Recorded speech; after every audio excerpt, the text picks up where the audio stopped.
Kami lanjutkan perbincangannya Pak Josia. Tadi saya juga sempat bertanya begitu ya.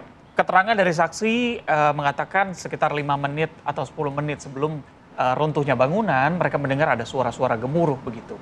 Apakah sebenarnya ketika kesalahan konstruksi terjadi ini bisa dideteksi? Iya, memang kalau kesalahan atau kegagalan konstruksi itu seringkali memang ada tanda-tandanya. Seperti katakan tadi ada bunyi ketek gitu ya, retak gitu ya. Nah itu juga salah satu indikasinya tuh.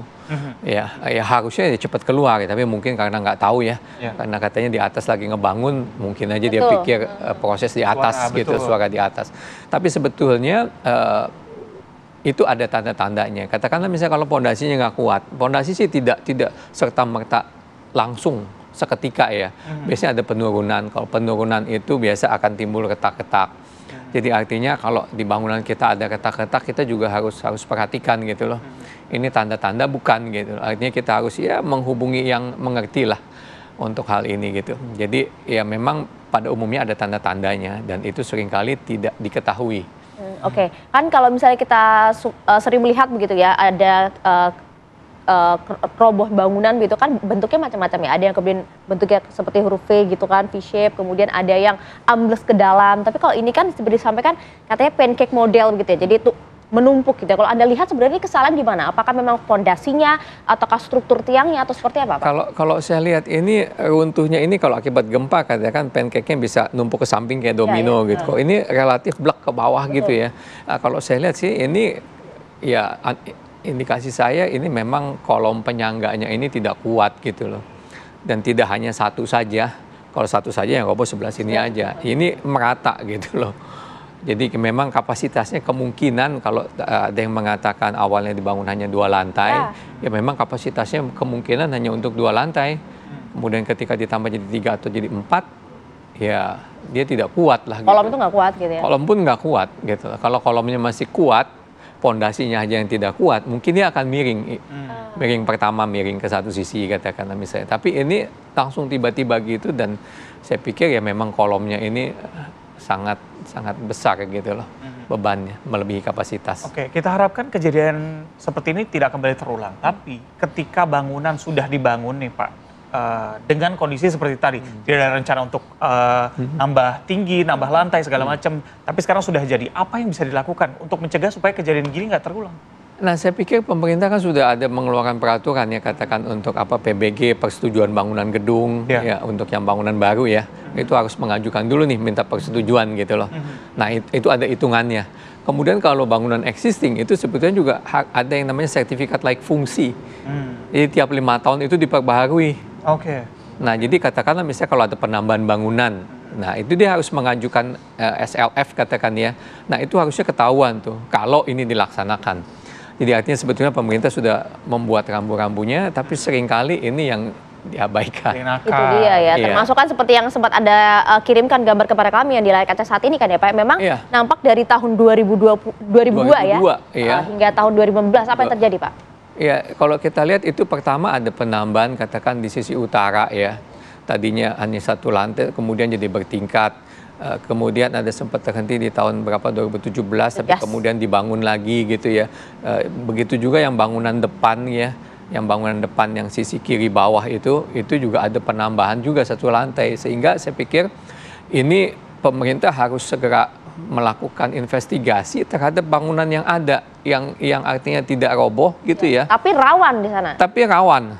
Karena proses pembangunannya sama gitu. Jadi artinya lebih baik kita mencegah. Artinya seluruh bangunan ini harus diaudit oleh instansi ya, mungkin yang pemerintah dalam ini PUPR ya, untuk melihat ya Cipta Karya untuk turun ke sana untuk melihat kelayakan dari bangunannya ini.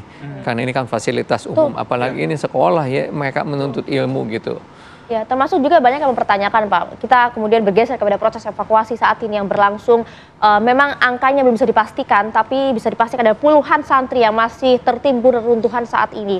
Dan proses evakuasi kan dilakukan secara manual ya, karena memang itu yang dipilih oleh tim rescue, mengingat bangunan ini posisinya nampak menumpuk seperti itu dan masih banyak santri di bawahnya. Ada yang mempertanyakan, mengapa kemudian tidak segera menggunakan alat berat atau alat apa yang kemudian bisa membantu proses evakuasi bisa lebih cepat. Apa yang bisa Anda jelaskan soal ini? Iya, artinya proses keruntuhan ini kan kita tidak tahu ya, artinya dia akan mengarah kemana. Dan kalau katakanlah misalnya saat ini dia sudah nggak roboh lagi, artinya ini dia bukan berada dalam kestabilan yang full gitu ya, tapi artinya seperti telur di ujung tanduk lah gitu loh. Iya.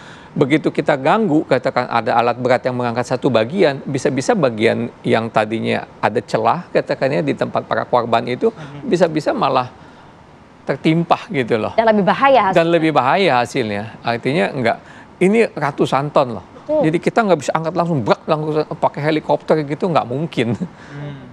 Jadi memang proses evakuasi secara manual saat ini yang kemudian berlangsung itu sudah pilihan tepat. Menurut saya sudah tepat.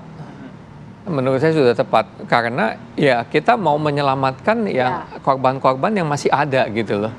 Oke, baik Pak Josia, selain ini juga ada informasi yang beredar di media sosial bagaimana santri-santri membantu proses pembangunan gedung begitu. Mungkin bukan di Ponpes ini tapi di lokasi lainnya. Sebenarnya apakah orang tidak memiliki kemampuan atau keahlian dalam pembangunan sendiri bisa melakukan proses bantu seperti itu? Iya, pasti bantunya juga tertentu ya, karena misalnya bantu nuang ngecor gitu ya. Ngaduk semen gitu. Ngaduk semen sebetulnya nggak bisa juga Oh, dilakukan oleh orang banyak kan awam. ya? Iya, karena kan ada perbandingannya gitu loh. Dia mana tahu udah rata atau belumnya kan.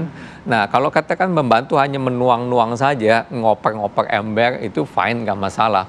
Tapi tetap harus ada orang, harus ada mandornya yang bertanggung jawab.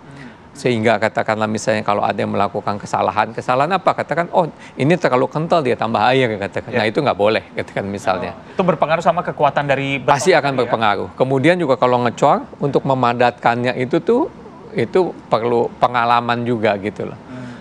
Oke, karena kan banyak tuh ya kita lihat di beberapa pondok pesantren kan biasanya para santri membantu proses pembangunan seperti itu kan Pak. Iya, ya boleh saja selama ada yang mengawasi sehingga kualitas bangunannya itu tetap gitu loh. Oke. Tapi ya tertentu ya, cuman ngoper-ngoper katakanlah gitu. Membantu sesuai dengan kapasitasnya masing-masing, Iya. tetap diawasi. Sekaligus juga sertifikatnya diurus, begitu ya, izin mendirikan bangunan. Betul. Tadi Masuk kalau hal kelayakan ini- gedung yang harus diperbaharui setiap 5 tahun tadi begitu ya Pak? Betul. Termasuk juga pihak kontraktor kalau dalam hal ini. Betul. Jadi kalau menurut Undang-Undang Jasa Konstruksi itu kan ada ownernya, ada kontraktornya, ya pelaksana ya ada pengawas, katakan seringkali pengawas nggak ada. Ini semua juga bertanggung jawab gitu loh. Dan perencana. Harus ada perencanaannya. Ya. Seringkali nggak ada perencana. Itu dia kata kunci di sana. Perencanaannya penting supaya kejadian serupa tidak kembali terulang. Itu dia yang kita Terima terima kasih Pak Josia atas waktunya bersama kami di Apa Kabar Desa Pagi. Pemirsa, kita akan jeda terlebih dahulu. Saya jeda kami hadirkan informasi ada video orientasi pengenalan salah satu anggota baru di komunitas pecinta alam di Kota Bitung, Sulawesi Utara yang viral di media sosial karena menggunakan kekerasan. Kami hadirkan informasi selengkapnya.